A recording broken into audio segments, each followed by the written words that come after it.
बिस्मिल्लाहिर्रहमानिर्रहीम। औरतों में हैज़ की इब्तिदा कैसे हुई? क्या ये लड़कियों के लिए सज़ा है? क्या ये सच है कि हज़रत हव्वा अलैहिस्सलाम को सबसे पहले हैज़ आया, जो अल्लाह की तरफ से उनके लिए सज़ा थी? क्या हैज़ की इब्तिदा बनी इसराइल से हुई? क्या बनी इसराइल से पहले औरतें हैज़ से पाक थीं? आज की वीडियो इंतहाई तहकीक के बाद बनाई जा रही है, जिसमें हम अपने नाज़रीन को कुरान और हदीस और मुस्तनद रवायात से इन सब सवालात के जवाबात देंगे। असल में इस मौजू पर बात करना इसलिए भी ज़रूरी है कि आजकल बहुत सी वीडियोस फैल रही हैं जिनमें गैर मुस्तनद रवायात पेश करके सादा मुसलमानों को गुमराह किया जा रहा है। ऐसी ही वीडियोस देखकर हम सब अपनी माँ हज़रत हव्वा अलैहिस्सलाम पर बुराई बांध देते हैं।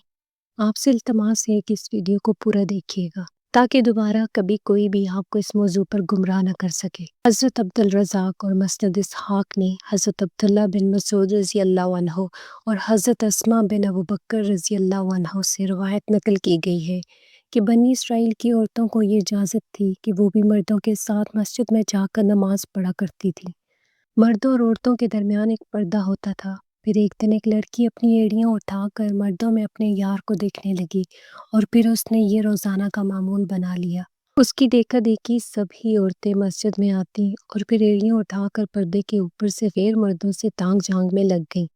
चुनांचे उनको मस्जिद में जाने से ऐसे रोका गया कि उन पर हैज़ मुसल्लत कर दिया गया। अब कुछ लोग इस रवायत से ये सबक लेते हैं कि हैज़ की इब्तिदा ही बनी इसराइल से हुई, जो कि गलत है, क्योंकि मुफस्सिरीन इस रवायत की तफसीर में लिखते हैं कि ये हैज़ आम नहीं था, बल्कि बनी इसराइल की औरतों को मस्जिद में गुनाह करने की अल्लाह पाक ने ऐसे सज़ा दी। 4 महीने तक मुसलसल सुबह शाम वो औरतें हैज़ की कैफियत में रहीं और मस्जिद में आना बंद कर दिया। फिर जब अल्लाह पाक ने उनकी तौबा कबूल की तो ये अज़ाब उन पर से ख़त्म हुआ। सही हदीस मुबारका से ये बात साबित है कि औरतों में हैज़ की इब्तिदा रोज़ अव्वल से है।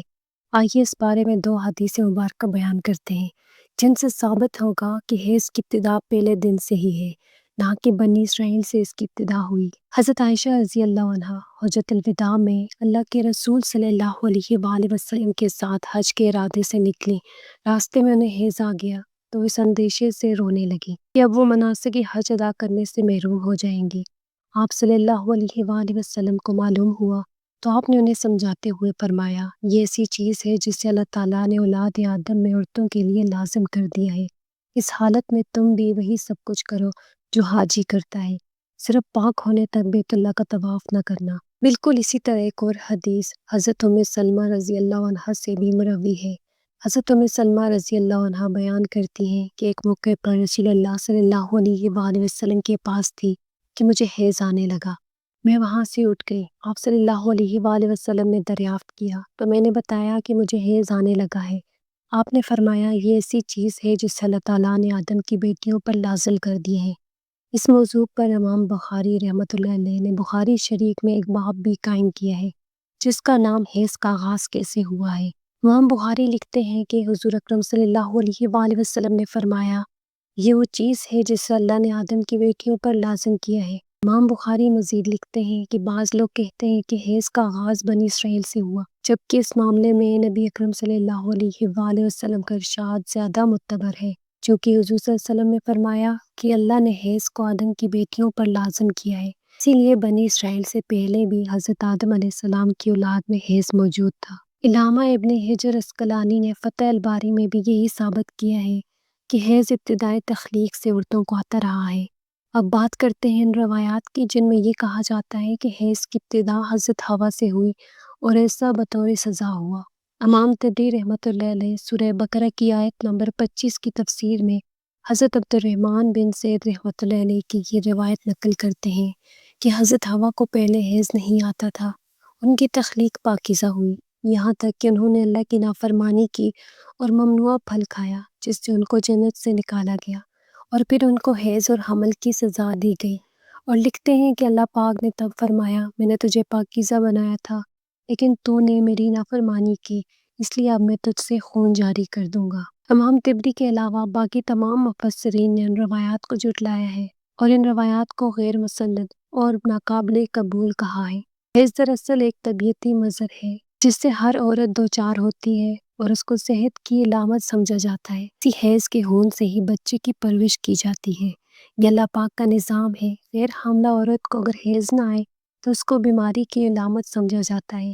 یہ عورت کے لیے کوئی سزا نہیں، اور نہ ہی یہ بات کسی روایت سے ثابت ہے کہ حیض عورت کی سزا ہے، بلکہ یہ ایک ذمہ داری ہے جو اللہ پاک نے انسانیت کی تخلیق کے لیے عورتوں پر ڈالی ہے۔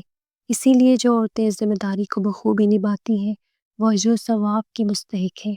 جیسا کہ حضرت عائشہ رضی اللہ عنہا نے ایک دفعہ حضور پاک صلی اللہ علیہ وآلہ وسلم سے سوال کیا، اے اللہ کے نبی، مجھے تو لگتا ہے کہ عورتیں پیدا ہی مصیبت جھیلنے کے لیے ہوئی ہیں۔ حضرت عائشہ کا اشارہ حیض اور حمل کی تکالیف کی طرح تھا۔ حضور پاک صلی اللہ علیہ وآلہ وسلم یہ سن کر مسکرا دیے اور فرمایا، نہیں، بلکہ یہ ایسی چیز ہے جس کے ذریعے سے بنی آدم کی عورتیں آزمائی گئیں۔ اس حدیث کی تشریح میں علامہ ابن حجر رحمۃ اللہ علیہ فتح الباری میں لکھتے ہیں کہ عورتوں کی تخلیق ہی اللہ پاک نے ایسے کی ہے کہ انہیں حیض آئے۔ ان پر پہلے دن سے ہی یہ لازم قرار دیا گیا ہے کہ جو عورت اس پر صبر کرے گی تو وہ اجر کی مستحق ہوگی، اور جو اس کو مصیبت اور برائی سمجھے گی تو اللہ کی تخلیق میں عیب نکالنے جیسے گناہ کی مرتکب ہوگی۔ امید ہے کہ اب آپ جان چکے ہوں گے کہ یہ عورتوں کی سزا نہیں، اور نہ ہی اسے سزا کے طور پر حضرت حوا علیہ السلام پر مسلط کیا گیا، اور نہ ہی حیض بنی اسرائیل کی عورتوں سے شروع ہوا، بلکہ حیض و حمل تو اللہ پاک کی آزمائش ہے عورتوں کے لیے، جن کا اللہ پاک بروز قیامت عورتوں کو اجر عطا فرمائے گا۔ اللہ پاک سے دعا ہے کہ تمام عورتوں کو صبر و استقامت کے ساتھ اس آزمائش پر پورا اترنے کی توفیق عطا فرمائے۔ ہم نیک اعمال کرتے رہیں اور برائیوں سے بچیں۔ یا اللہ پاک اپنے پیارے حبیب صلی اللہ علیہ وآلہ وسلم اور ان کی آل پاک کے صدقے میں ہمارے گناہوں کو معاف فرما دے، اور بروز قیامت ہمیں ہمارے پیارے نبی حضرت محمد صلی اللہ علیہ وآلہ وسلم کی شفاعت نصیب فرمانا۔ آمین ثم آمین۔